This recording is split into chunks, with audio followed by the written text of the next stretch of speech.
안녕하세요. 주간 전망대입니다. 지난 4월 18일 한국은행의 금융통화위원회 금통위가 있었습니다. 기준금리는 1.75%로 동결하고요.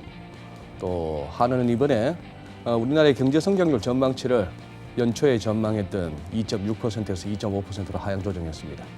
이주열 총재께서는 앞으로는 이제 재정 확대 등을 통해서 성장세가 회복될 것으로 기대된다 이렇게 표명을 했는데요. 오늘 이 시간은 우리 국내외 경제 성장률 중심의 지표 상황, 경기 상황, 그리고 이제 금리 변동성, 그리고 시간이 허락한다면은 추경과 요즘 또 이슈가 되고 있는 화폐 단위 개혁이죠. 리디노미네이션 이 논쟁 이런 데까지도 한번 차근차근 짚어볼까 합니다.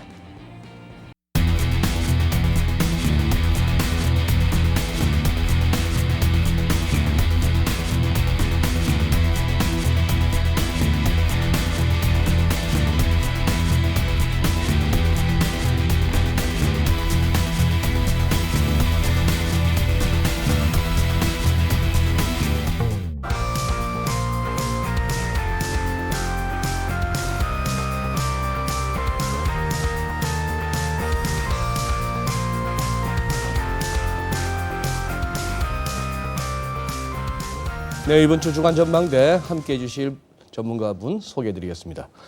DB금융투자의 문홍철 파트장님 나와주셨습니다. 네, 안녕하세요. 안녕하십니까. 네, KB증권의 김상원 부장님 네, 오랜만입니다. 안녕하십니까. 네, 현대경제연구원의 고문으로 계시죠 최양호 박사님. 네, 반갑습니다. 예, 네. 박사님 오랜만에 나와주셨습니다. 네. 예, 먼저 일단 이번 있었던 4월 금통위 한번 어떻게 보셨는지 간단하게 촌평이라 할까요? 우리 문 파트장님부터 해서 간략하게 한번 들어보겠습니다. 이제 시장이 예상했던 것보다는 좀 더 비둘기적으로 발언들이 좀 나왔습니다. 네. 일단 기본적으로 이제 성명서 상에 네. 기존에 계속 들어가 있던 게 그 완화 정도를 추가적으로 조정해 나간다 이런 말이 원래 있었어요. 예. 그 완화 정도를 조정해 나간다는 얘기는 뭐냐면 이제 금리를 그동안 한 2번 올렸지 않습니까? 네. 2년 동안 2번 올렸으니까 앞으로도 좀 이 완화 정도가 있었는데 그거를 좀 줄여나가는 그러니까 긴축적인 흐름의 스탠스로 계속 간다는 그런 이제 문구였어요. 그 문구가. 네, 그 문구가 이번에 이제 사라졌습니다. 이거는 이제 시장이 볼 때 아주 명백한. 그러면 이제 더 이상 이제 안 올리겠네. 이렇게 시장은 이제 생각을 하는 거고요. 그럼 깜빡이 껐네요. 거의 이제 껐다고 볼 수 있죠. 예. 금리 인상을 그동안 해왔던 네. 2년 동안 해왔던 어떤 흐름이 이제는 이제 중단됐다. 나중에 다시 올릴지 안 올릴지 모르겠으나 일단은 중단된 거니까 채권 시장 입장에서는 상당히 금리를 좀 아래쪽으로 갈 수 있는 하늘이 금리를 요인이 2년 아니냐. 동안 올렸다. 그렇죠. 꽤 많이 올렸네요. 몇 번 올렸는데요? 2번 올렸습니다. 예. 네. 네, 죄송합니다. 네. 예. 그러다 보니까 채권 시장 입장에서는 이제 그 동안에는 성장률에 대한 전망이 계속 하향이 됐었거든요. 네. 그동안 그럼에도 불구하고 이제 하느니 이 문구를 계속 유지를 했었는데 그런 고집을 이번에 좀 꺾은 게 아니냐 그런 생각을 이제 시장은 했고요. 네. 그러면서 오늘 채권 시장은 금리가 하락하면서 채권 가격이 좀 오르는 그런 모습을 좀 보여줬습니다. 네. 김 부장님 어떻게 보셨어요? 네, 지금 문 파트장님 말씀하신 것처럼 이제 시장은 한 성장률 전망을 2.6으로 유지할 거라는 전망이 조금 많았거든요. 네. 다음번에 조정하겠지 했는데 이번에 그걸 낮추면서 네. 그런 완화 정도 이제 조정이라는 문구가 삭제되면서 시장에서 다시 이제 인하 기대가 생겼습니다. 그러면서 금리가 하락했는데 다시 국고채 3년물 금리 같은 경우 기준금리 1.75 밑으로 내려갔습니다. 이제 보면은 기준금리 밑으로 내려갔어요. 예, 내려갔습니다. 삼년물이? 역전됐습니다. 지난번에 역전됐다가 인하 기대는 조금 과도한가 보다 하면서 다시 올라갔다가 올라갔다가. 오늘 다시 이제 내려왔는데요. 그럼에도 이제 그 총재 기자회견에서 총재께서는 근데 이걸 인하할 만한 상황은 아니다라고 또 이제 인하 기대를 좀 차단하는 선을 긋는 좀 그런 모습을 보였습니다. 예. 그래요. 네. 박사님께서는 네. 말씀하신 대로 조금 굉장히 이해하기 우리가 좀 어렵게 얘기를 하시는데 버냉키 의장이 다시 온 줄 알았어요. 버냉키 의장이 이 말을 하죠. 내 말을 이해했다면 내가 잘못 얘기한 거다. 이런 얘기를 하거든요. 원조는 그리스폰이었고. 네. 그런데 요번도 의문의 금통이에요. 간담회 때하고 그다음에 기자회견 때하고 말이 다릅니다. 내용. 아니 금리 인하 지금 하는 건지 안 하는 건지 네. 이거에 대해서 시장에 좀 바른 그런 신호를 주셔야 되는데 일단 말씀하신 대로 깜빡이는 소등을 했는데 저희가 주의 깊게 본 것은 뭐냐면은 추경에 대해서 효과 지켜보겠다 이랬거든요. 추경에 대해서 효과를 지켜보겠다. 예. 그거는 뭐 경기 이거 추경이 효과가 안 나오면 금리 인하하겠다는 얘기거든요. 아하. 그러니까 지금 금리 인하에 한 발 이제 올려놓고 네. 계신데 이렇게 표현하면 맞는지 모르겠어요. 지금 이제 금리 인상이라는 차를 몰고 가는데 엑셀레이터에서 발은 떼고 브레이크는 안 밟은 상태. 금리 인상이라는 차를 몰고 가면서 엑셀에서는 발을 근데 떼뒀으나 아직 브레이크에는 올리지 않은 않은 상태. 상태. 네. 그래서 조금 요번에 해석의 여지라든가 앞으로의 세계 전망이라든가 우리 국내 전망이 어떻게 가느냐에 따라서 뭐 인상 인하에 굉장히 여지를 둔 그래서 조금 생각하게 되는 그 말을 고지곳대로 믿을 수 없는 그런 금통위의 오늘 기자회견과 통화정책 방향 결정문이었다고 저는 평가하고 싶습니다. 네. 그래서 좀 깜빡이 말씀하시고 하셨는데요. 예, 뭐 예를 들자면 이제 오른쪽 깜빡이를 넣었다가 껐는데 네. 다른 깜빡이를 켜지는 않고 지금 말씀하신 것처럼 엑셀과 브레이크를 양쪽 다 지금 좀 그런 상태. 근데 정확히 얘기하면 이건 것 같아요. 깜빡이를 소등한 건 아니고 깜빡이는 켰는데 직진하는 거예요 지금. 깜빡이 켰는데 깜빡이 직진하는. 켜고 있는 거예요 지금. 네. 금리 인하에 대해서 지금 뭐 많은 그런 이 전망들이라든가 이런 이 정황이 그렇게 나오기 때문에 깜빡이 켜고 직진인데 지금 발은 이제 브레이크에 놓을 건가 액셀레이터에 놓을 건가 지금 고민하는. 뭐 2.6%에서 2.5% 이른바 0.1% 하향 조정인데요. 뭐 그렇게 우리가 체감적으로 다가오는 정도는 아닙니다만 어쨌거나 상징적인 의미는 있습니다. 그리고 또 최 박사님 잠시 언급하셨다시피 이주열 총재께서 추경에다 약간 방점을 찍으셨거든요. 그런 상황인데 그렇다면은 지금 여기서 뭐 2.6에서 2.5는 그렇다 치더라도 저는 그거보다 한은의 물가 상승률 전망치가 일단 궁금해요. 이거 1.4%, 1.1%로 도대체 그 소비자 물가지수 기준으로 그 어떻게 하면 그런 물가 상승률이 나와요? 주변에 보면 전부 밥값 올라, 네.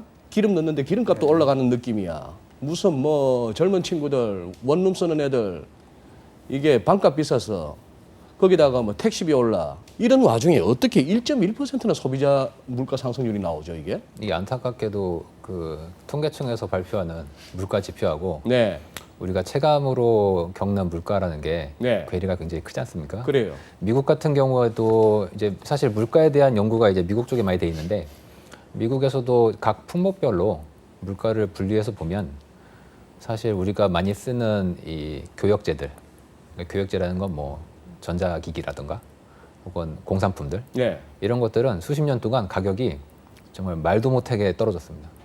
엄청나요. 물가 가격 자체가. 네. 근데 반면에 이제 우리가 또 평소 생활에서 이제 많이 쓰는 비교역제들, 뭐 예를 들면 뭐 사실 택시도 비교역제죠. 네. 뭐 그리고 택시 같은 거 우리가 좀 싸게 하려고 뭐 카풀 같은 거 하려면은 이제 나와서 시위하면 못하지 않습니까? 그리고 이제 기본 요금도 많이 올랐고. 네. 미국 같은 경우에 보면은 이제 비교역제 중에서 제일 많이 올랐던 게 그 대학 등록금이었어요. 근데 대학 등록금 우리가 뭐 한국의 대학 등록금 비싸니까 나 다른 나라 갈래 이럴 수 없지 않습니까? 네. 다른 나라 대학을 수입해 오기도 어려운 거고 이제 이러다 보니까 물가가 상당히 이제 양극화되는 모습을 보여주는 거고요. 그러다 보니까 이제 사람들은 약간 인식의 편향이 있지 않습니까? 그렇죠. 오른 거는 더 크게 와닿는 거고 우리도 주변에 사람들 투자 많이 하는데 다 자기 번 얘기만 하지 자기 이런 얘기는 안 하지 않습니까? 네. 네. 물가도 비슷하게 오른 것만 막 마음속에 확확 꽂히고 아주 상처가 아프고요. 반면에 떨어진 거는 아유 뭐 이 정도는 뭐 나는 행복하게 산다. 행복하는 것도 아니고 그냥 인터넷에서 제일 최저가 쇼핑 이렇게 하는데 사실 제가 90년대에 정말 저희 부모님한테 컴퓨터 사달라고 네. 엄청 쫄랐는데 이제 안 사주셨거든요. 네. 근데 컴퓨터가 그때가 100만 원, 200만 원 이랬습니다. 그랬죠. 맞아. 예. 근데 지금은 그거보다 더 싸졌거든요.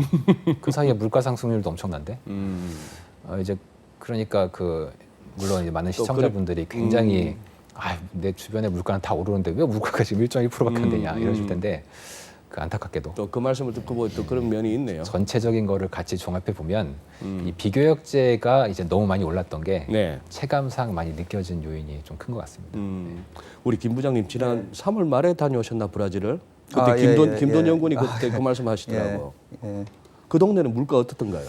거기가 뭐 아시다시피 브라질 하면 또 그 높은 인플레로 알려져 있죠. 지금. 그래요. 그러니까 예. 이제 금리를 높여 주는 거겠죠. 이제 보면요. 네. 근데 거기도 지금 물가가 거의 역사적 수준으로 낮습니다. 근데 이제 그게 4% 되거든요. 네. 그러니까 옛날에는 물가 인플레가 두 자릿대였다가 계속 내려와서 5% 4% 이랬는데 네. 이제 그 나라 사람들한테는 이제 그 살면서 가장 느껴보는 낮은 물가. 예, 우리 물가에는 2배 이상 뭐이지만요 보면은. 근데 거기도 보니까 뭐 이런 지금 말씀하신 그런 부분들 때문에 낮아진 부분이 있고. 근데 거기는 약간 우리랑은 다른 게 그 이 앞에 한참 2015년, 16년 이럴 때 이제 그 뭐 거기도 이제 정치적으로 좀 시끄럽고 뭐 네. 경기도 안 좋고 하면서 네.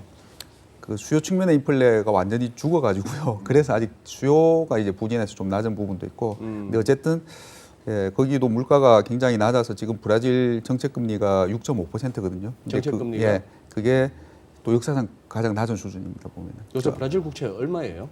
그래서 금리가 10년물 금리가 10% 하다가 지금 뭐 9%, 8%까지 떨어졌거든요. 네, 그러니까 네. 우리한테는 굉장히 높지만은 높은 물가와 높은 정책 금리와 높은 이제 그 시장 금리지만은 그쪽에서도 뭐 역사적으로 보면 좀 낮은 수준. 아, 역사적으로 보면 낮은 수준. 그 보소나루 예, 예. 좀 이름이 어렵지만 이제 외웠습니다. 예. 인기 있던가요? 인기가 당선되고 나서보다는 조금은 떨어지긴 했던데요. 근데 뭐 아시다시피 그 나라 이제 펀더멘탈은 사실 경기는 조금은 그래도 나아지고 있고 나아지고 있다. 인플레는 좀 안정되고 결국은 이제 잘 아시다시피 이제 재정 적자를 줄이려면은 이제 연금을 깎는 그 투표를 개혁을 해야 되는데 예.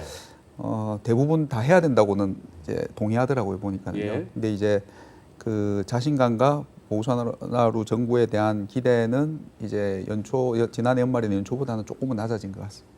한 가지만 더 여쭤볼게요. 예. 그 동네 좀 어수선한 데 아닙니까? 아르헨티나는 뭐 돈이 돈 같지 않은 데고 예. 페소가 또 그 위에 베네수엘라는 지금 예, 뭐 들려오는 소식들이 전부 참담한 예, 소식밖에 예, 없고 그러면 그 중에 그나마 브라질이 좀 나은 아마 거예요? 예, 그쪽이 나은 것 같습니다. 예. 알겠습니다. 그러면 저기 뭐 2.6에서 2.5는 뭐 그럴만해서 그렇다 치고 근데 이게 그러면은 박사님 네. 추경하라는 얘기인가요? 추경하라는 이제 신호를 보낸 거죠. 그런 경기가 안 겁니까? 좋다. 근데 네. 이제 물가를 1.4에서 1.1로 내리는 것을 내놓고서 네. 경제 성장률을 그냥 고정으로 갖고 간다는 게 말이 안 되죠. 왜냐하면 경제가 활력을 잃고 있는데 네. 경제 전망치를 그대로 갖고 간다는 것 자체가 좀 문제가 되고요. 뭐 이게 조금 뭐 설명이 될까는 모르겠습니다만 지금 한은에서는 어떻게 판단하고 있냐면요. 정부 정책 때문에 네. 물가 지수가 현실을 반영하지 못한다. 즉 뭐냐면 무상급식, 무상교육, 네. 납입금 면제, 네. 그다음에 의료비 지원하는 등등 이런 것들이 그대로 물가를 올려주는 그러한 역할들을 했어야 되는데 안 내잖아요. 그래서 네. 재정적인 복지 정책에 의해서 이러한 현실에 나타나는 물가의 체험이 안 되는 부분들이 생겼다. 이렇게 얘기하고 사실 오늘 한은에서 물가에 관해서는 따로 자료를 배포하겠다 이랬어요. 오늘 2시쯤에. 예. 근데 오늘 뭐 그 자료는 안 나왔는데 네. 지금 저희가 판단하는 건 이렇습니다.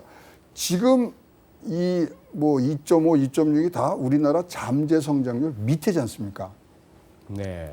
뭐 2.7, 2.8을 예, 우리 얘기하고 예. 있는데 잠재 성장률을 하회하는 경제 성장률이 있으면요. 금리 인하로 물가를 못 잡습니다. 그래가지고는 금리 낮춘다고 해서 네, 뭐 금리 낮추고 올리고 이것이 작동이 안 하는 구간이 잠재 성장률 밑으로 내려온 거기 때문에 그때는 통화 정책이 정책 효과를 못 본다 이 말씀이죠. 못 보죠. 그러니까 재정 정책으로 가라는 신호가 뭐 요번에 그래서 뭐 폴리스 믹스 그래서 정부의 재정 정책하고 같이 가는 부분들을 좀 우리가 읽을 수 있고요. 사실 이제 작년도에 뭐 금리 올렸을 때도 그때는 확장적으로 우리가 재정 풀고 있었잖아요. 근데 왜 금리 올려? 완전히 엇박자가 났었거든요. 거기에 대해서 굉장히 비난이 많았습니다. 학계에서는. 근데 이번에는 박자를 맞춰가서 뭐 일단은 지금 확장적인 완화적인 그런 모습으로 일단은 포지셔닝 하는 걸로 그렇게 보여집니다. 근데 IMF는 왜 우리 보고 추경하라고 그렇게 닥달입니까? 아니 그러니까 우리 거꾸로 생각을 해보시면 돼요. 자, 9조 원 정도의 지금 이제 추경을 하라 그러는 거 아닙니까? 네. IMF에서 그러면 우리나라가 뭐 1,700의 명목 GDP가 있는데 그러면은 뭐 거의 4%대지 않습니까? 0.4%대. 그렇다면 우리나라 재정 승수가 0.5거든요. 그러니까 예. IMF에서 2.6을 우리가 뭐 흔들리지 않게 줬던 거는 실질적으로 IMF에서 계산할 때 우리나라는 벌써 2.3에서 2.4로 내려와 있다는 거죠. IMF가 생각하는 예. 우리나라 성장률은 네. 따라서 거기를 2.6으로 가려 그러면 9조 정도 재정 승수까지 다 하고 사실은 이 추경이 되면요 그 해에는 별로 효과가 없어요. 그 다음 해에 나타나는데 네. 뭐 기억나시면 2008년도에 우리가 마이너스 뭐 성장률 9%까지 갔다가 2008년도에 추경 엄청나게 했을 때 28조 했거든요. 예. 2009년도에는 근데 11%까지 경제 성장이 올라가잖아요. 그래서 효과들이 그 다음 연도에 나타나니까 그런 것들을 이제 보고서 사실 IMF가 우리나라가 올해 2.6이지만 내년도 2.8로 지금 지정을 해놨거든요. 예. 그래서 그런 것도 전체적으로 봤을 때 지금 추경을 해서 확장적인 즉 금리 갖고 우리나라는 지금 조정을 재정이든 화폐 정책이든 할 수 있는 여력이 지금 안 된다고 판단을 하는 거죠. 잠재 성장률 밑에 있기 때문에. 근데 지금 분위기가 이달 중에 추경 국회 통과할 것 같습니까? 지금 해야 됩니다. 그래서 해야 됩니까? 예, 하고 저는 좀 더 네. 하려 그러면 네. 더 큰 규모로 좀 더 화끈하게 해야 된다. 조금 더 빨리 빨리. 해야지. 지금 뭐 벌써 뭐 4월 달 되고 또 하다가 보면 이제 5월 달 가고 그러면 뭐 시기는 다 놓치고요. 지금 뭐 선제적으로 가야 될 부분들이 좀 못 가는데 일단 추경도 분명히 IMF에서 얘기한 것처럼 우리 국내의 생산성을 높이는 데 가야지 일자리의 어떤 복지성에 있는 그런 돈으로 나가면요. 이게 진짜로 재정 승수가요. 이런 복지성으로 나가는 추경은요. 0.1밖에 안 돼요. 승수가. 예, 예. 그래도 그나마 투자하고 건설하고 이런 데 가야 0.5를 가니까 그런 것들 이렇게 앞뒤를 맞춰 보니까 숫자들이 이제 일관성 있게 보이기 시작하거든요. 네. 그래서 요번에 뭐 이 국회에서 좀 큰 이 뭐 야당이든 잡아줘야 될 게 이것이 복지성으로 나가는 건 다 막아야 돼요. 그래야 내년도에 네. 뭔가 우리가 다시 변곡점이 오는 4차 산업혁명의 변곡점이 올 수 있는 2020년도를 우리가 희망차게 맞을 수 있을 것 같습니다. 예, 완곡하게 표현하셨지만 참 그 안에 심대한 메시지가 있습니다. 그리고 복지성으로 나가서. IMF가 우리도 그렇고 지금 그 GDP 대비 재정이나 이런 재정 그 지표들로 봤을 때 괜찮은 나라들, 우리나라나 네, 독일이나 네, 뭐 이런 나라한테는 이제 쓰라고 하는 거죠. 예. 너네는 너희는 여력이 있으니까 좀 여력이 써서 있으니까. 하고 없는 나라들도 쓴다고 해서 뭐 이탈리아 뭐 이런 데 시끄러웠지 않습니까? 미국은 트럼프 대통령이 그 GDP 대비 마이너스 3% 맞춰놨던 거를 마이너스 5까지 써가지고 더 기름 부은 거고요, 보면. 근데 너네는 여력도 되는데 왜 안 쓰냐라는 왜 안 거죠. 쓰냐 예. 그렇게 볼 수 있다. IMF가 참 그 한 5년 전이나 해도요. 이렇게 재정이 남잖아요. 그러면 이 나라의 부채부터 갚으라고 그랬어요. 그 포지션이 예. 한 5, 6년 전부터 바뀌어서 네. 그러지 말고 재정으로 먼저 써라. 여력이 있는 데는. 재정 먼저 그렇게 써라. 지금 바뀌어 있습니다. 네. 문파트장 혹시 추경 관련해서 뭐 하고 싶은 말씀 있으세요? 근데 올해 말고 네. 작년도 좀 같이 봐야 될 것 같아요. 작년. 그러니까 이제 작년 같은 경우가 보면 이른바 일자리 추경? 일자리 추경 아주 조금 했죠. 눈꽃만치. 3조 8천 이렇게 했죠. 네. 눈꽃만치 그거 하는 거를 이제 그리고 추경을 하실 때 볼 때 좀 주의하실 게 이게 조달을 어디서 했냐. 재원을. 네, 이게 되게 중요합니다. 네. 가령 뭐 세금을 많이 걷어서 추경을 했다. 그러면 세금을 뺏겼으니까 못 쓰잖아요. 기업들이나 국민들은 못 쓰는 거를 세금 가져다가 많이 돈을 나갔으니까. 쓰면 그러면은 소비나 투자가 줄고 그 대신 정부가 지출한다는 건데 네. 똔똔이잖아요. 그러면. 돈. 오히려 정부가 효율성 낮게 지출을 한다면 혹은 재정 수수가 낮은 데 쓴다면 오히려 더 안 좋은 쪽으로 영향을 미칠 수 있는 거고 작년이 그랬습니다. 그래서 작년을 봐야 되는데 작년은 통화 정책도 긴축적이었지만 전 작년에 우리나라 국가 재정이 대단히 긴축적이었다고 저는 생각을 하거든요. 작년에 왜 그랬냐면 주변의 모든 분들이 정부에 어마어마한 세금을 뜯겼어요.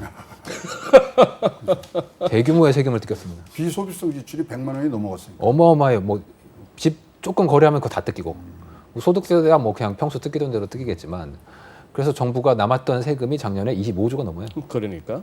네. 그럼 그 세금을 뭐 걷는 거 좋습니다. 좋아요. 저는 뭐 정부가 세금 잘 걷어서 좋은 데 쓰면은 저는 정말 좋아요. 근데 그걸 가져다가 그렇게 뭐 재정 승수가 높지 않은 데다가 많이 쓴 거, 괜찮아요. 쓰는 건 그래도 괜찮습니다. 근데 그거를 또 빚을 갚았어요.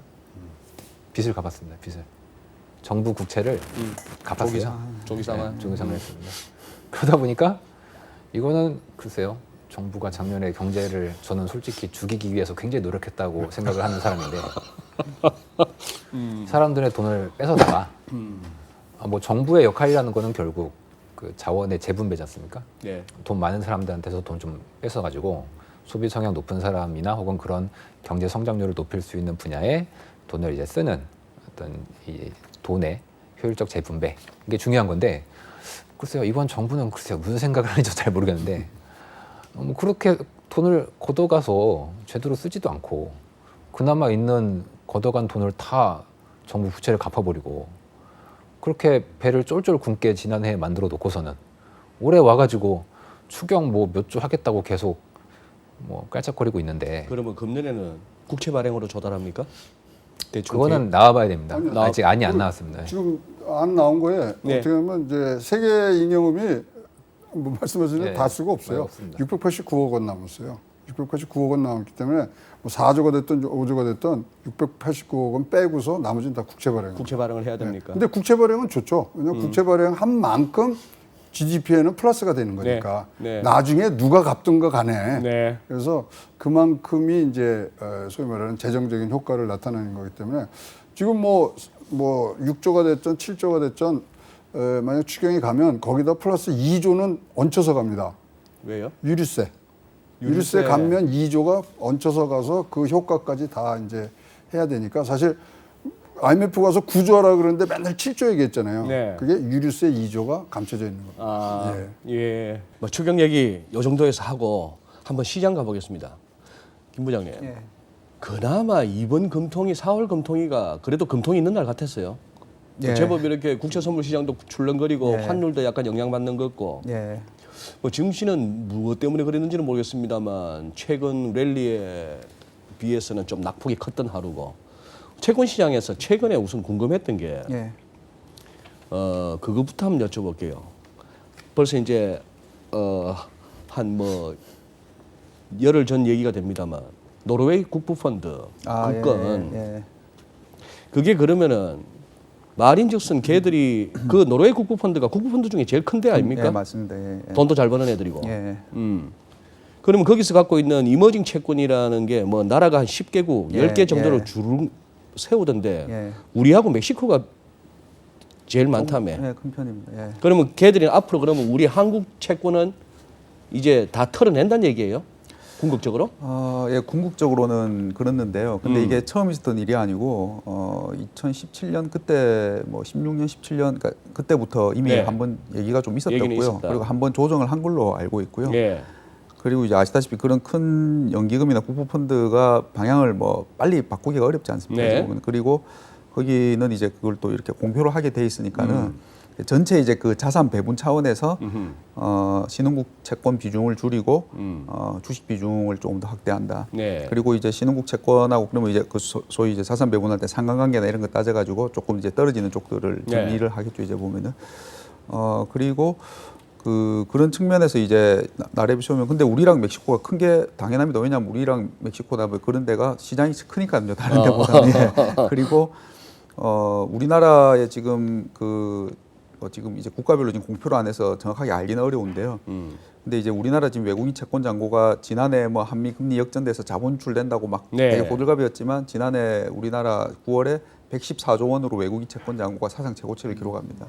예, 돈 오히려 들어왔고요. 지금 좀 빠져나오고 들락날락 하는데 한 110조 정도에서 왔다 갔다 하고 예. 있습니다.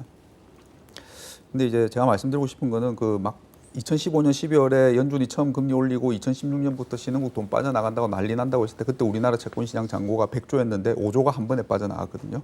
나름 컸는데 5조 5%니까요. 5%니까. 근데 그때 다른 신흥국은 막 뭐 훨씬 더 많이 빠져나갔던 거죠. 아. 그리고 2016년 전반 연간으로 한 10% 빠져나갔습니다. 예.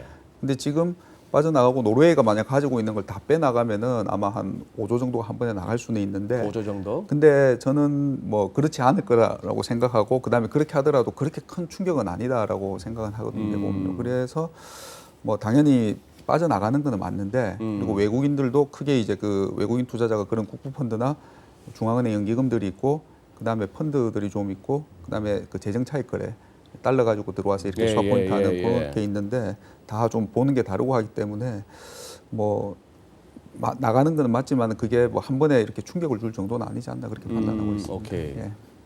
그리고 왜 최근에 이 금통위 전에 한 며칠 국채 선물 시장에서 외국인들이 왜 그렇게 파래졌겠어요?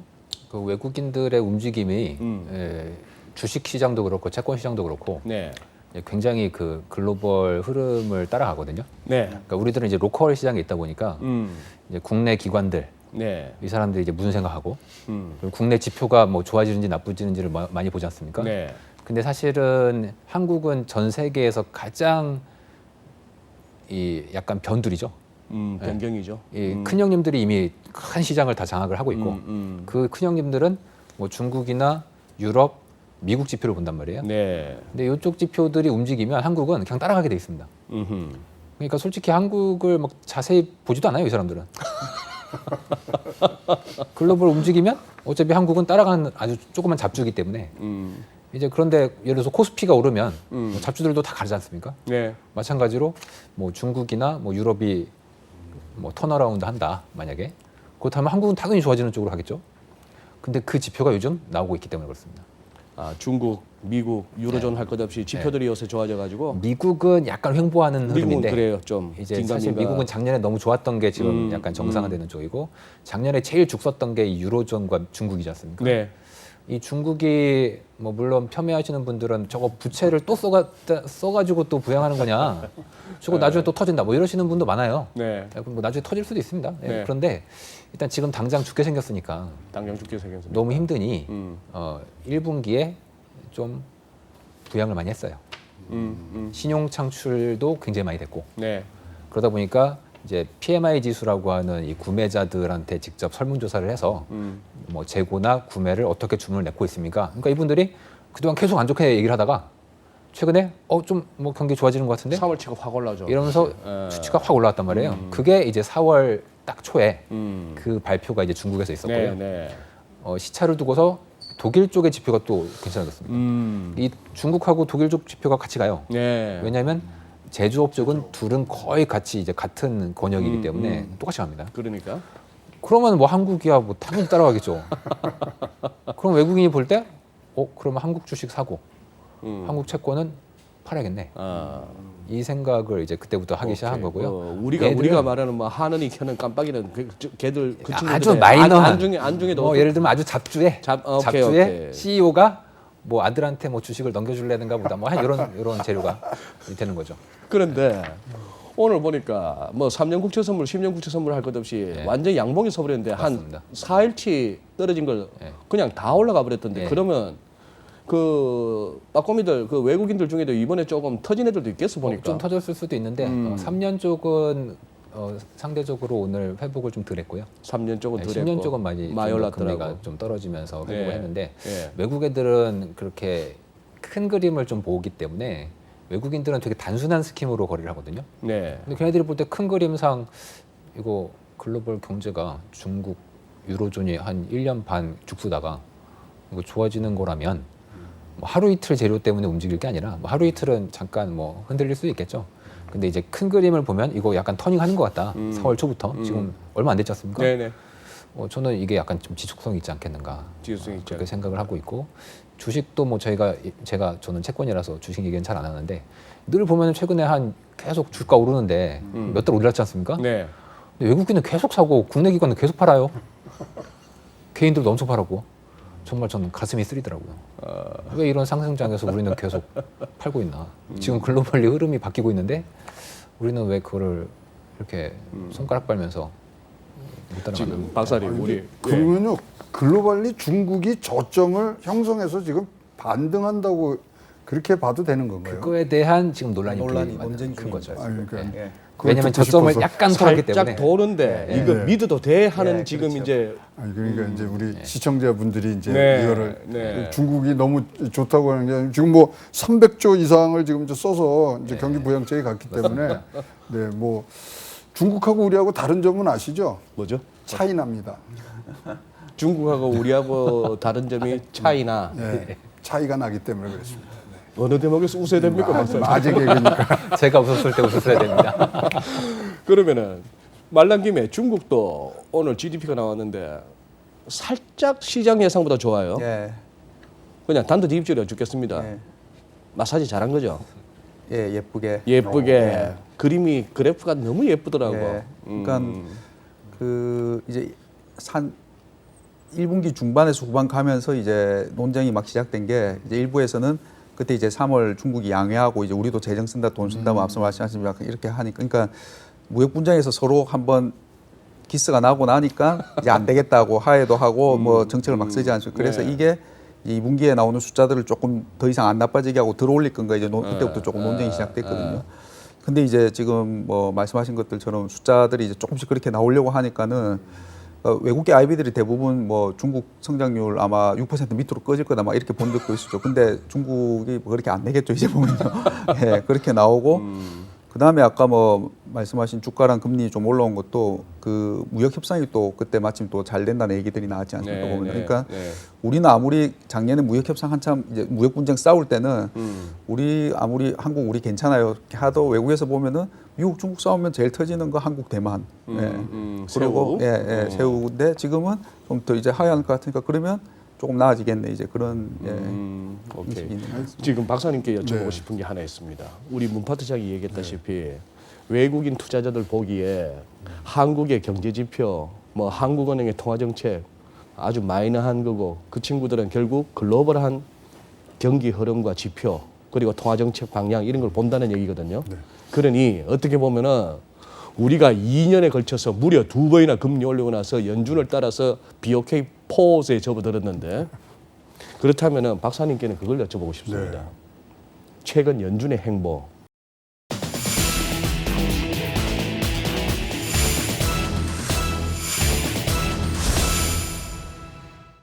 우리가 2년에 걸쳐서 무려 2번이나 금리 올리고 나서 연준을 따라서 BOK 포즈에 접어들었는데 그렇다면은 박사님께는 그걸 여쭤보고 싶습니다. 네. 최근 연준의 행보 네. 한번 평가해 주셨으면 하는데. 아니 그래서 지금 뭐 이 사실 이제 연준의 행보라는 부분들이 저는 뭐 단기적으로 봤을 때는 내년도 선거부터 거꾸로 뭐 되짚어서 계산하는 게 훨씬 더 우리가 뭐 쉽게 계산이 될 것 같고요. 미국 대통령 선거 말씀하시죠? 네, 그렇습니다. 그리고 최근에 이제 트럼프가 뭐 자기의 뜻을 관철해 줄 수 있는 이제 연준 이사 2명을 이제 지명을 해서 이제 넣은 부분이고요.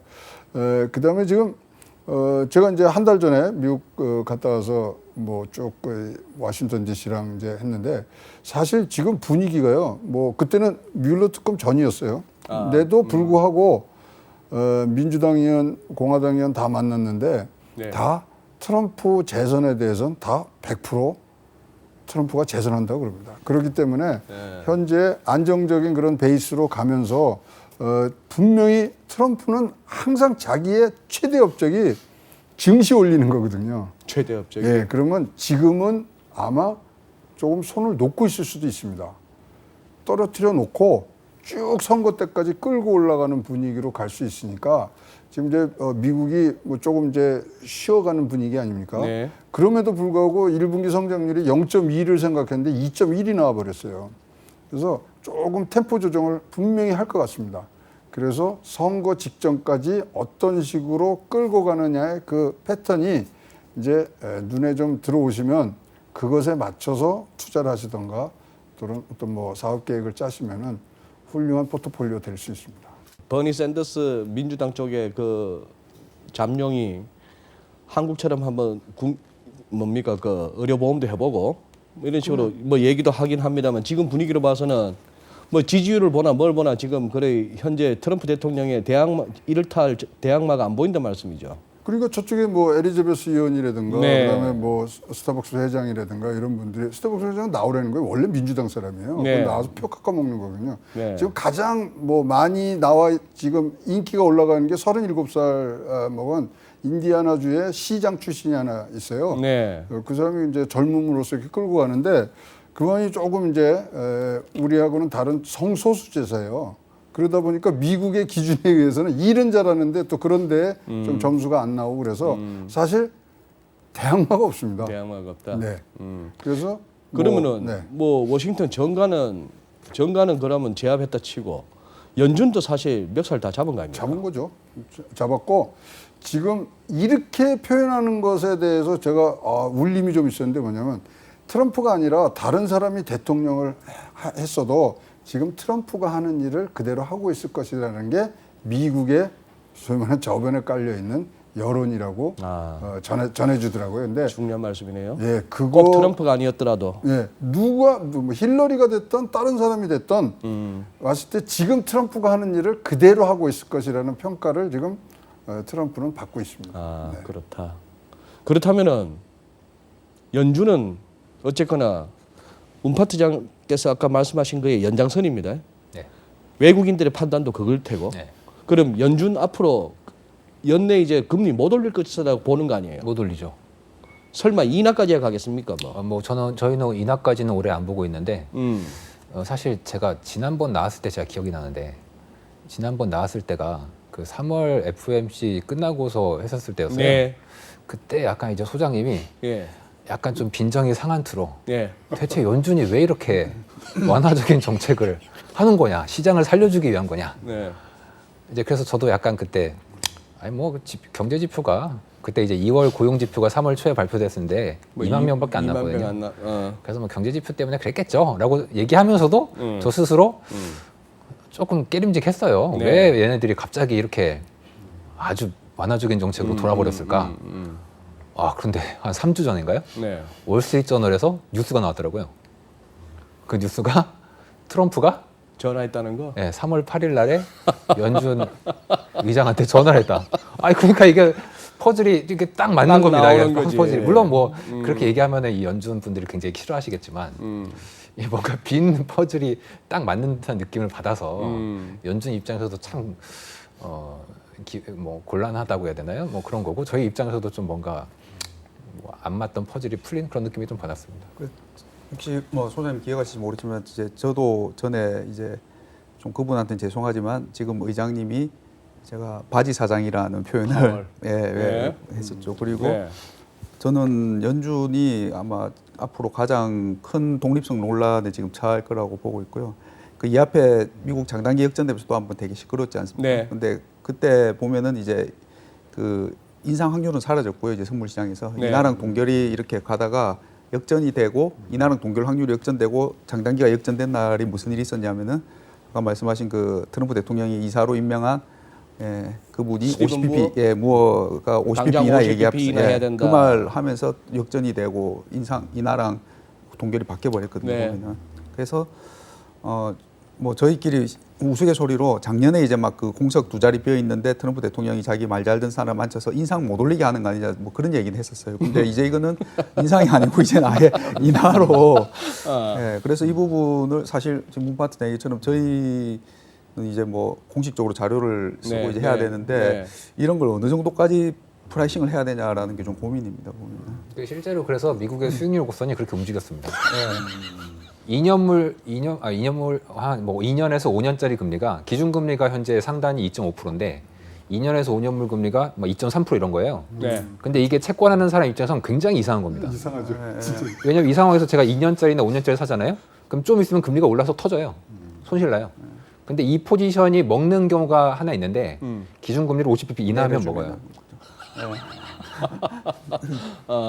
그러니까 지금 이렇게 아주 이상한 수익률 곡선이 만들어진 거예요. 여담 하나 말씀드릴까요? 네.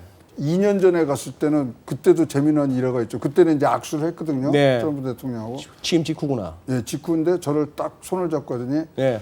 I wanna see you 7 more times 그러더라고요. 7번 더 봤으면 좋겠다는 거예요, 저보고요. 하루에 7번 나 같은 해마다 한 번씩 해가지고. 해마다 한 번씩 오랜 얘기예요. 그러니까 자기가 재선을 할 재선하겠다고. 거니까 7번을 보자.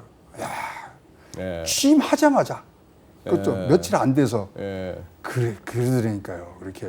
근데 참 이 트럼프 대통령이 딴 건 모르는데 사람을 이렇게 빨아들이는 흡입력은 대단합니다. 우리 주간 전망대 시청자분들 다 알고 계세요. 최 박사님이 특바신 거. 아이고, 예.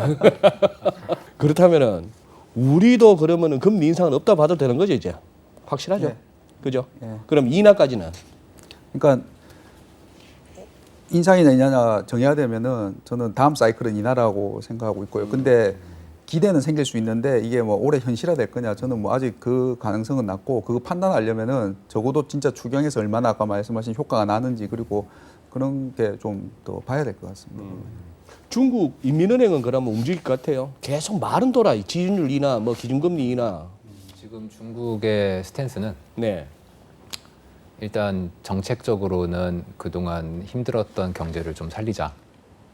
돈을 좀 더 풀고 대출도 좀 더 내고 그동안 한 2년 동안 섀도우 뱅킹에 대한 규제를 아주 심하게 했지 않습니까? 네. 이제 지난해 중국이 이제 힘들었던 이유가 제가 볼 때는 이제 미국의 감세에 따른 유동성 긴축이 이제 1번이라고 전 보고 있고 2번은 이제 중국 내 강력한 섀도우 뱅킹 규제였거든요. 네. 그러니까 이미 글로벌 환경 자체가 중국에게 불리하게 흘러가고 있었는데 거기다가 대고서 상처에 소금을 그냥 뿌려버린 거죠, 스스로. 자기 상처를 그냥 자기가 소금을 뿌린 거예요. 그러니까 이 최근에 이 섀도우 뱅킹에 대한 규제의 흐름도 다소 이제 속도 조절에 나서는 상황입니다. 그래서 인민은행의 스탠스가 굉장히 묘해요. 묘해. 예, 원래는 좀 올해 다들 올해 완화적이지 않겠느냐 이렇게 예상을 하고 있는데 최근에 뭐 제가 약간 뉴스를 읽어보면은 스탠스가 아직 확실하지 않은 것 같습니다. 오히려 정부가 저렇게 풀어주니 인민은행은 그렇게까지 할 필요는 없다 정도의 내용도 좀 나와요. 좀 가늘고 길게 가자는 얘기 아닌가? 이제 이 사람들은 네. 옛날부터 계속 일본의 사례를 계속 연구를 했기 때문에 네. 일본처럼 그러니까 지금 되게 일본이랑 비슷해요. 옛날이랑 프라자 합의때랑 굉장히 비슷합니다. 위안화 앞으로 강하게 할 거고 그리고 옛날에 일본과 미국이 협상하면서 엔화 세게 하고 너네 내수 부양해서 미국 물건 갖다 써라 이거였거든요. 지금 똑같아요. 그렇지. 네. 예. 위안화 강세로 하고 예. 중국 내수 부양해서 예. 미국 물건 갖다 써라. 네. 근데 이게 처음에는 그 사실 플라자 합의 이후에 일본이 이제 자본주의 역사상 엄청난 호황을 구가했지 않습니까? 그게 나중에 힘들어졌고, 그러니까 중국 입장에서도 야 이거 이대로 가면은 이거 우리 말릴 수도 있다. 그런 차원에서 그러니까 이제 좋은 건 맞는데, 거기에 대한 스타디는 상당히 돼 있을 텐데. 네, 중국도. 좋은 건 맞는데 이거 이렇게 막 좋다고 해서 돈을 또 우리가 또 좋다고 또 이렇게 일본도 플라자 합의 한 다음에 금리를 내렸어요. 네. 기준금리를. 네. 그러니까 이제 부동산이 막 난리가 났지 않습니까? 중국도 그럴 리스크가 있기 때문에 현재 인민은행은 굉장히 조심스러운 행보를 보일 것 같습니다. 오케이. 네. 그리고 알겠습니다. 그러면은 뭐 당장 이제 금리 오를 걱정은 없다. 그러면 이것도 한번 여쭤볼 시간이 허락하네요. 리디노미네이션. 제 기억에 이거 저 예전에 박성 총재 시절에 노무현 정부 때도 그때 말년에 이 얘기가 슬쩍 나오다가 들어갔거든요. 인수위 때 화폐제도 선진화해갖고 네. 처음부터 치고 나왔었죠. 치고 나왔는데 어느 정부 인수위 때? 박승 총재니까 노무현 정부 노무현 때. 정부 때. 그때 인수위에서 그걸 치고 나오니까 그때는 재경부에서 반대를 했죠. 인플레이션 때문에. 네네. 그래갖고 막 절대 반대를 했는데 예. 요새부터 솔솔 나옵니다. 그래서 2014년도 저 국회 저 정무위에서 이제 뭐 보고할 때부터 매년 조금씩 나오는데 올해는 스케일이 달라요. 굉장히 이제 광범한 스케일이고 벌써 알아보니까 한은에서도 TF팀이 구성이 돼서 뭐 법적인 제도는 어떻게 고쳐야 되고 뭐 장단점 그다음에 뭐 이런 것들을 다 국회 정무에 보고를 했다는 뭐 취재 내용이 있고요. 네. 그다음 그러다 보니까 이제 과연 이것이 해야 되느냐 말아야 되느냐 뭐 해서 좋은 점 뭐 나쁜 점 이런 것들이 다 나오는데 자 뭐 이것들이 뭐 이해가 되는 부분들이 있습니다. 우리가 1962년도 체제가 그대로 온 거거든요. 그래서 물가가 60배가 올랐고 우리 GDP가 벌써 400배 뭐 이렇게 올랐기 때문에 조금은 가다듬어야 될 뭐 이유는 있습니다만은 화폐 개혁해서 뭐가 좋아지는지 우리 국민들을 설득을 하셔야 될 것 같아요. 뭐 지금 네 자리 숫자, 선진국 중에 네 자리 숫자 환율 가는 거 우리나라 뿐이라 그러는데 저는 생활하는데 불편 하나도 없거든요.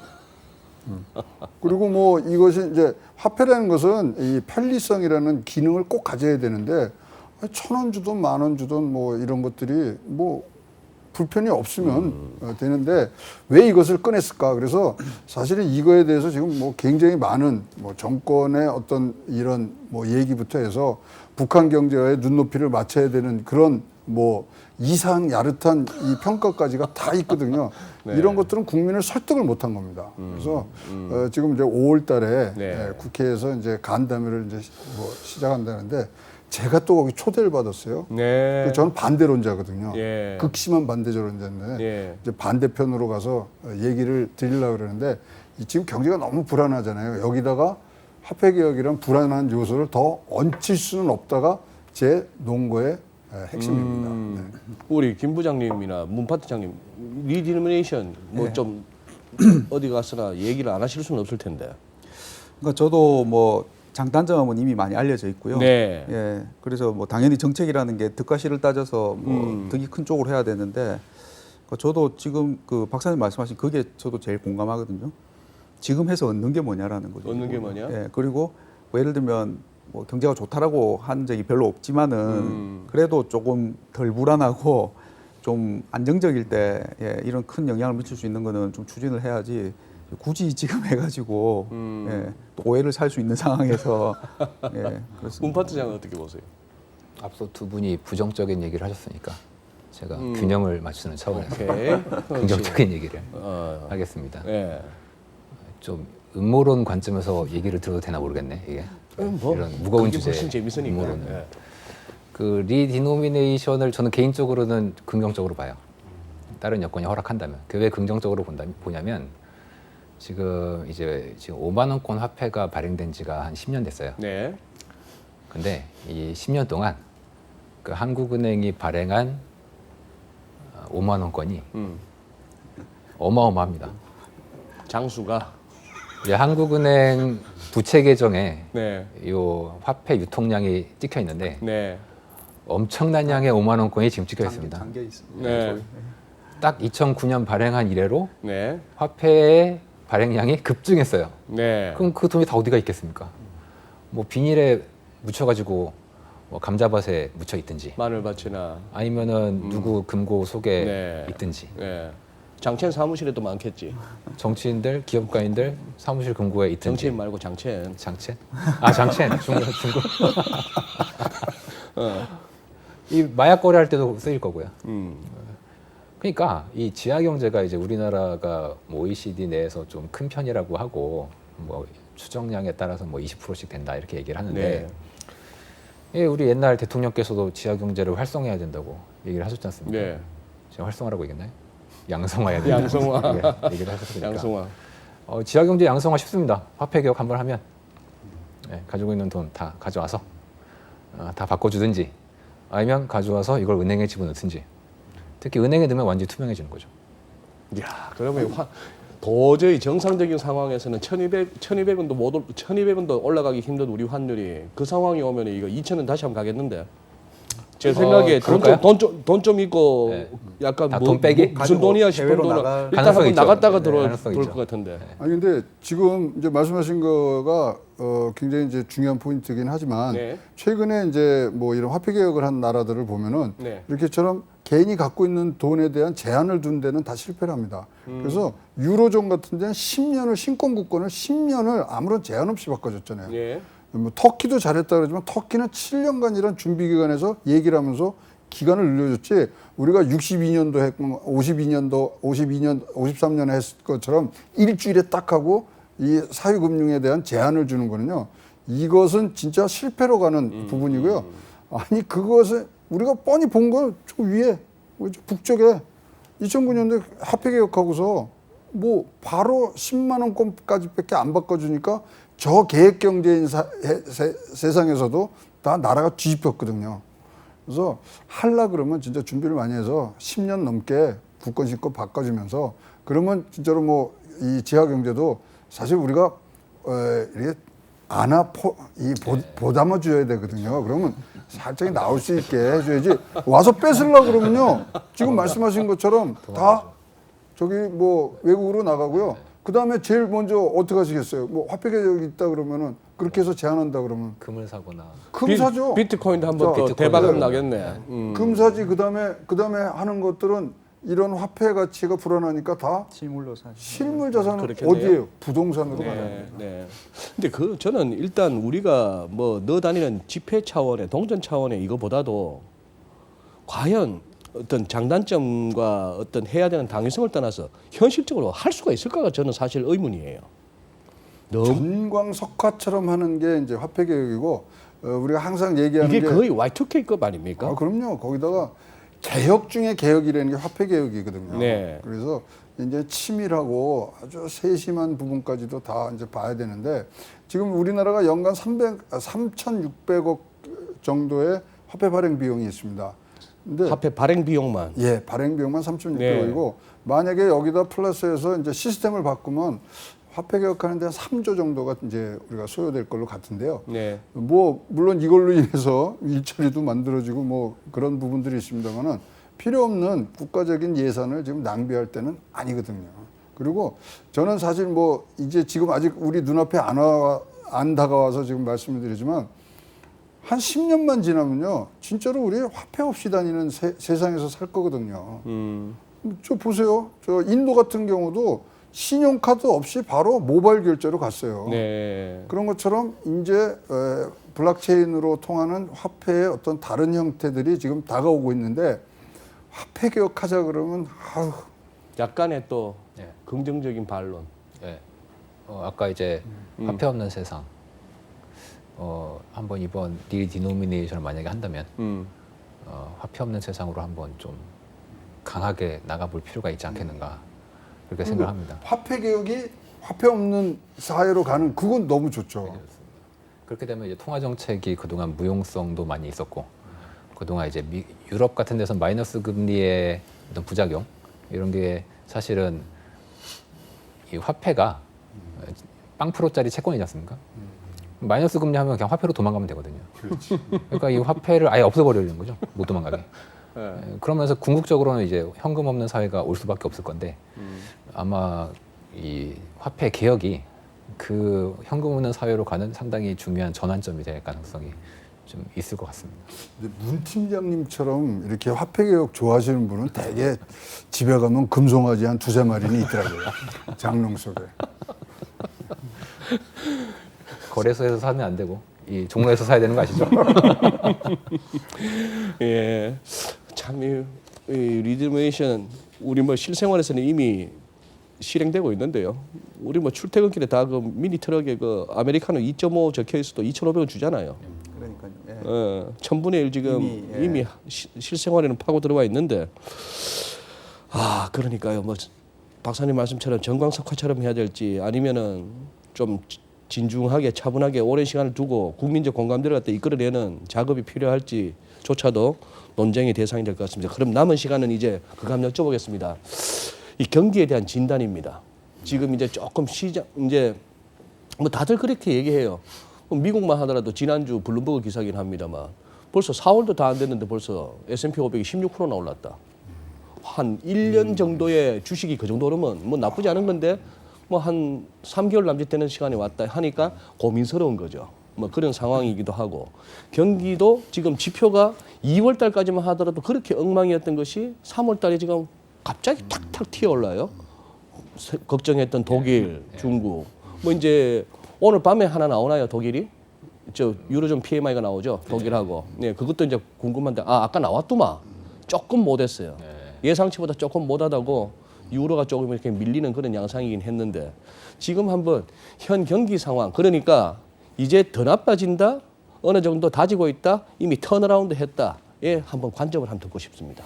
저는 이제 저희가 이제 지난 뭐 5, 6년 뭐 이렇게 보면은 굉장히 우리가 사이클에 이제 예민해서 정점 고점을 얘기를 했는데 네. 사실 뭐 우리가 2년 전만 해도 1년 반 전만 해도 고점이 2019년도에 온다 그랬는데요. 보니까 2017년도 11월 달에 왔다 간 거지 않습니까? 그래서 고점이요? 네, 왔다 갔습니다. 그리고 다시 지금 다시 저점을 형성해서 지금 올라가고 있다고 판단이 되거든요. 그 사이에 이게 두 번이 왔다 간 거예요. 그래서 사이클이 무지무지하게 짧아지는 그런 세대에 살고 있기 때문에 뭐 지금 뭐 오늘 우리가 완화 정책을 얘기하다가도 6개월에는 긴축 정책으로 돌아가야 돼. 그래서 굉장히 경제를 운영하고 할 때는 몸을 가볍게 할 수밖에 없는 그런 세대에 살고 있다고 지금 보여지고요. 그것에 맞춰서 이제 돌아가려 그러면 사실 금리를 통한 뭐 또는 재정을 통해서 뭐 2, 3년 걸리는 이런 거의 프레임에서 이제 벗어나서 우리가 진단을 해야 됩니다. 근데 진단은 무지무지하게 중요한 것 같아요. 진단은 그래서, 중요하다. 네. 왜냐면 진단이 나와야 치료 처방이 나오니까요. 네. 그래서 지금 이제 뭐 학계나 어디 우리 뭐 업계나 다 어떤 식으로 이러한 진단을 할 수 있는 키트를 만드느냐, 이것이 지금 우리가 이 뭐 우리 후손들이나 우리 뭐 같이 하는 업계 동료들에게 줄 수 있는 최고의 선물이라고 생각을 합니다. 네. 네. 김 부장님. 굉장히 그 공감하고요. 그러니까 네. 그 시장이라는 게 왜 예전에 그런 얘기 있지 않습니까? 경기라는 주인이 가면은 이제 시장은 그 개 왔다 갔다 하는데 예전보다 더 빨리 짧게 왔다 갔다 하는 거죠. 이제 보면은 줄도 짧아진 줄도 거예요? 짧아지고, 그러니까 아까 말씀하신 것처럼 뭐 막 이렇게 가다가 어느 순간 고점이 지나가 버렸어요. 그러더니 갑자기 뭐 RRR 하면서 사방에서 리세션이라고 하는데 이제 그거는 아닌 거죠. 보면은 리세션 아니고 그냥 연착륙. 그리고 하반기에 저희는 이제 2분기에 경기 저점 형성하고 좋아질 걸로 보는데 네. 그렇다고 이게 그러면 지난 앞에 고점을 넘어갈 거냐? 저는 또 그것도 아니라고 보거든요. 네, 근데 시장 그거를 미리 조금 또 원래 시장의 속성상 많이 반영했다가 아닌가 했다가 근데 이제 굉장히 그게 짧아지고, 그러니까 사이클도 짧아지고 이것도 폭도 좁아지는 거지 보면. 그래서 이런 부분에 대해서 좀 시장도 좀 고민을 해봐야 되지 않을까 싶습니다. 네. 네. 아, 뭐 이게 저는 하나 뭐 띵하니 옵니다 오늘. 네. 문파트장님. 예, 그 아까 중국 PMI 지표가 이제 돌았기 때문에 이게 지속성이 있냐 없냐에 대한 논란이 지금 많다고 말씀드렸지 네. 않습니까? 저는 이제 개인적으로 지속성이 있다고 보는 입장인 거고, 지수성이 있다. 그래서 한국은 결국 따라간다. 이게 컨센서스랑 굉장히 반대예요. 지금 대부분의 컨센서스는 금리 하락, 경기, 한국은 계속 망한다 쪽으로 이제 보고 있기 때문에 저는 그러면 도대체 뭘 가지고 그렇게 얘기하냐? 아까 박사님이 말씀하신 진단 킷, 저는 개인적으로 혼자 쓰고 있습니다. 만들어가지고 역시 금송아지 있으신 분들이 달라요, 그죠? 금송아지를 혼자 이렇게 모니터에 넣어놓고 쓰고 있는데 네. 그게 이제 가끔 제가 나와서 얘기하는 이제 글로벌 돈의 흐름과 유동성이 이제 어떻게 흘러가고 있냐. 그러니까 이게 굉장히 틀이 다르죠. 왜냐하면 보통 전통 경제학은 뭐 소비, 투자, 뭐 주문 뭐 이런 걸 많이 보는데 저는 금융위기 이후로 완전히 뭔가 바뀐 것 같아서 모델을 완전히 이제 새로 만들고 있고요. 만든 과정상 이제 돈의 흐름을 조금 더 이제 보고 있습니다. 근데 그 돈의 흐름이 사실은 작년 말 올해 초에 돌았어요. 그러면 걔가 돌 때 경기는 후행적으로 돕니다. 얘가 먼저 돌고 그 다음에 경기가 돌고 심리가 돌고 실물 지표는 그 다음에 돌고 그리고 중국이 먼저 돌고 그 다음에 유럽 돌고 뭐 한국이나 뭐 찌끄레기 국가들은 나중에 따라가고 그리고 미국은 따로 움직여요. 얘네들이 완전히 따로 움직인다. 오히려 미국이 너무 좋으면 작년처럼 되게 안 좋아요. 다른 나라들은. 제 모델상으로 이렇게 움직입니다. 그래서 제 모델은 뭐 자랑 같지만 요거를 다 설명을 하고요. 근데 그 숫자가 이제 연초에 돌았어요. 저점에서 위로 이렇게 저점에서 돌았습니다. 돌았다. 그러니까 보통 이게 저점에서 돌 때는 이게 유동성이 늘어난다는 얘기지 않습니까? 제 모델상. 유동성이 늘어나면 주식도 오르고 채권 금리도 떨어집니다. 왜냐면 돈이 많으니까. 근데 막상 지표가 좋지는 않지 않습니까? 그러니까 금리는 채권하는 사람들은 뭐 지표 안 좋은데 돈은 많고 그러니까 뭐 어쩔 수 없이 그냥 채권에 파킹을 하는 거예요, 돈을. 그리고 좀 빨리 움직이는 선수들은 주식으로 달려갔던 거죠. 저는 그게 지금 나타나고 있는 현상이고 요게 이제 아궁이에 불을 때면 서서히 온기가 퍼져나가듯이 중국 심리 지표, 뭐 유럽 그리고 실물 지표로까지 같이 이제 앞으로 올 거라고 보는 아주 이거 소수 의견입니다. 다시 말씀드리지만 그렇게 보는 입장이기 때문에 그 전에 한번 그 물어보셨죠? 그 코스피에 갭이 있었지 않습니까? 2200 초반에 예, 갭이 있었는데 네. 그 갭을 이제 메울 것 같냐고 저한테 물어보셔가지고 저는 메우는 쪽에 베팅하겠다 이렇게 말씀을 이제 드렸었는데 여전히 이제 그 뷰, 그러니까 좀 좋아지는 쪽으로 경기가 좀 좋아지는 쪽으로. 지금 말씀하신 그 모델을 혼자 돌리시는 거예요? 아니면 지금 그 DB 금융투자의 리포트에 나오는 거예요? 그 결과가? 리포트에 나오는데 어. 나오긴 나오는데 실제 그걸 만들 수 있는 사람 저밖에 없죠. 업데이트를 할 수 있는 사람 저밖에 없습니다. 오, 저 우리 댓글 올라오는 거 보세요. 같이 삽시다 이러고 댓글 올라오는 거 보세요. 모델 뿌리겠습니다. 저희 보고서를 읽으시면은 그 모델을 제가 주기적으로 업데이트해서 올려드립니다. 그래요. 알겠습니다. 아니, 저도 모르는 사람도 많으니까요. 그리고 약간 사파적인 주장이어가지고 못 받아들이시는 분도 많을 거예요. 네. 그래서 저는 이제 시장의 보통 컨센서스와는 좀 다르게 금리가 오히려 근데 이런 저는 뭐 그 말로 작업 굉장히 존중하고 네. 응원하고 싶습니다. 소수 의견입니다. 저는 뭐 시장 컨센서스와 좀 다릅니다 하는 그런 얘기를 강하게 또 설득력 있게 해주시는 거는 우리 투자분들한테 또 시장에도 좋은 일이에요. 제 예. 입장에서는 큰 리스크가 있어요. 예. 아유 오늘은 여기서 마무리하도록 하겠습니다.